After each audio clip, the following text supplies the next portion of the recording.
ცვლადი არის სახელი, რომელსაც შეგვიძლია მნიშვნელობა მივაენჭოთ.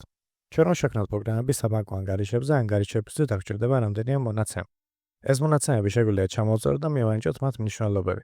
მაგალითად, ჩვენი ანგარიშების ნომერი, მფლობელის სახელი, თანხა ანგარიშზე და გახსნილია თუ არა ეს ანგარიში.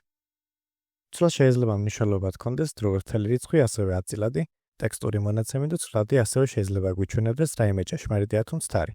ცვლადის შესაქმნელად პირველი უნდა დაწურო ცვლადის სახელი, ტოლობის ნიშანი და ბოლოს მნიშვნელობა. თუ მეტი ვიდეო გაგვეცილ იგინათ ჩემგან ნახოთ და ასევე მეტი ისწავლოთ პროგრამირებაზე, შეგიძლიათ ჩემს Udemy გვერდზე გადახვიდეთ და იყიდოთ ჩემი ერთ-ერთი კურსი პროგრამირებაზე. C#, Python და Java. ხოლო დღეისთვის იქნება $10 ღირებულების. თუ არ ხართ დარწმუნებული იყიდოთ თუ არა ჩემი კურსი, მინდა გითხრათ, რომ ყოველ კურსზე პირველი 15 ვიდეო იქნება უფასოდ.